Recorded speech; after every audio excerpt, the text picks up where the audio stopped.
और आने वाले 2027 के चुनाव में जनवादी पार्टी पूर्वांचल की सभी सीटों पर 200 सीटों पर चुनाव लड़ेगी और चौहान समाज और पिछड़े वर्ग के लोग अपने पार्टी और अपने झंडे के साथ खड़ा होकर के वोट करेंगे। किसी दूसरे के पीछे चलने का काम नहीं करेंगे। भारतीय जनता पार्टी सत्ता में आई पिछड़ों के हक और हिस्से को, आरक्षण के वर्गीकरण को, आरक्षण के विभाजन के नाम पर, अति पिछड़ों के अलग आरक्षण देने के नाम पर, सामाजिक न्याय के नाम पर। लेकिन आज योगी जी को 8 साल से 9 साल हो गया, लाख कमेटी बनाए, राघवेंद्र कमेटी बना करके रिपोर्ट मंगाया और रिपोर्ट 2 साल से पड़ी हुई है। पिछड़ों के आरक्षण में वर्गीकरण नहीं हो रहा है और अति पिछड़ी जातियों को सामाजिक न्याय नहीं मिल रहा है। तो इन सब बातों को लेकर के अब अति पिछड़े समाज के लोग जनवादी पार्टी के साथ लामबंद होंगे और अपनी लड़ाई खुद लड़ेंगे, भाजपा के साथ नहीं खड़ेंगे। 2027 में क्या स्टैंड होगा आपका?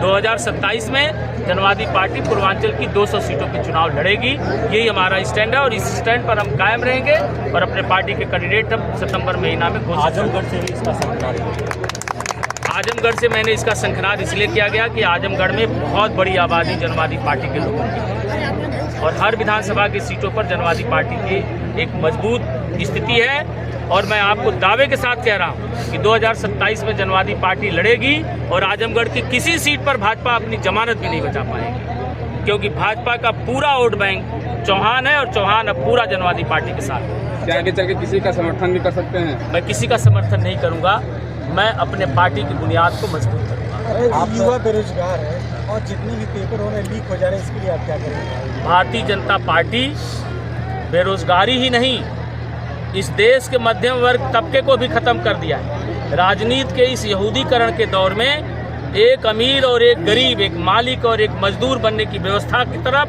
भारत की अर्थव्यवस्था बढ़ गई है और ये भारतीय जनता पार्टी मध्यम वर्ग को खत्म करके मजदूर और मालिकों की संस्कृति पैदा कर रही है। और आने वाले समय में महंगाई, बेरोजगारी और तमाम सारे जीवन को सादे रहने वाले जितने संसाधन हैं, उन संसाधनों की इतनी कमी होगी कि जनता त्राह करेगी और भारतीय जनता पार्टी धार्मिक अंधवाद में लोगों को फंसा करके वोट लेने का जो प्रयास किया है वो अब भ्रम भी देश के लोगों का टूटेगा और भारतीय जनता पार्टी के खिलाफ खड़े होकर के लोग अपने सामाजिक न्याय, जनवादी, समाजवाद के जो समर्थक हैं उनके साथ खड़ा होकर के फांसीवाद को खत्म करेंगे। आप कह रहे हैं बीजेपी जो है नीतियों को लेकर के आप विरोध कर रहे हैं। योगी सरकार जीरो टॉलरेंस की बात करती है।